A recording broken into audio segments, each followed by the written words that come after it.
vous écouté. On vous a entendu, on a lu votre programme. Vous parlez tout à l'heure d'une aide publique au développement que vous allez mettre à 0,7%. Mais ça fait 57 ans qu'on a des aides publiques au développement et que l'Afrique ne se développe toujours pas. Et pourquoi? Vous parlez d'étudiants qui devraient repartir chez eux. Je suis originaire du Gabon, je m'appelle Laurence Ndong. Et le Gabon, c'est un pays dans lequel il y a toujours eu plus de Français au Gabon que de Gabonais en France. Lorsque les Gabonais venaient faire leurs études en France, ils repartaient chez eux.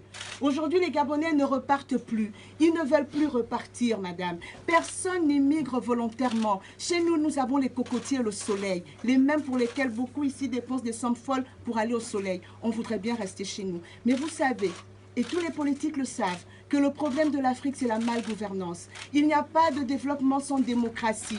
Il y a ces dictatures qui perdurent, qui ont formé ces oligarchies qui pillent nos États, qui font que dans des pays comme le Gabon, où nous avons une population d'1,5 million d'habitants, le chômage des jeunes est de 35%. Pourquoi? Parce qu'on a une seule famille, les Bongo, qui pillent. Semblerait-il que le père Bongo était ami à votre père. Mais on voit aujourd'hui, par exemple, vous voulez écrire de nouvelles relations avec l'Afrique, mais votre premier voyage, vous l'avez quand même fait au Tchad. Vous êtes quand même allé voir Idriss Déby, qui pour nous n'est pas un exemple de démocratie. Idriss Déby aujourd'hui se sert de la lutte contre le terrorisme pour redorer son image, pour redorer ses relations avec l'Europe. Mais excusez-nous, pour nous, Idriss Déby est un terroriste d'État.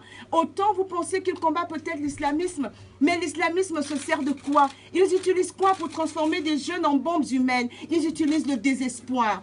Parce que ces jeunes ils ne peuvent pas rêver d'un avenir meilleur. Et qui les empêche de rêver? Idriss Déby au Tchad, Ali Bongo au Gabon, Sassou Nguesso au Congo, Paul Biya au Cameroun. Ils empêchent les jeunes de rêver à un avenir meilleur parce qu'ils confisquent les richesses de tout un peuple pour eux, leur propre bien-être. Et depuis toujours, ils ont été les amis de tous ceux qui sont passés par là. J'espère que vous avez dit ce qu'il fallait dire à M. Déby. Parce qu'après votre retour, moi j'ai 2 amis. Je suis de la campagne internationale Tournons la page. Nous militons pour l'alternance démocratique en Afrique. Nadjo Kaina et Bertrand Solo ont été arrêtés injustement au Tchad parce qu'ils préparaient simplement une manifestation pour demander l'alternance démocratique au Tchad. Ils ont été jugés cette semaine et le procureur a requis 5 ans d'emprisonnement ferme, simplement parce que ce sont des activistes qui se battent pour la démocratie. J'espère, madame, qu'en partant d'ici, vous appellerez Idriss Déby pour lui dire de les relâcher. C'est votre ami, vous êtes allé le voir. J'espère que vous le ferez, vous le pourrez.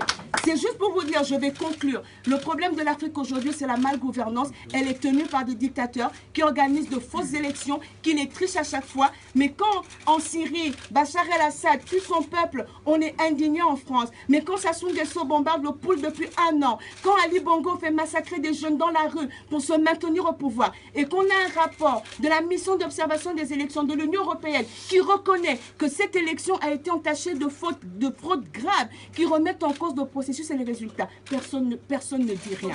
Qu'est-ce que vous allez faire quand vous serez à l'Élysée? Vous allez aussi les accueillir, leur tendre la main? Madame, on peut dire des choses, mais on ne peut pas dire tout.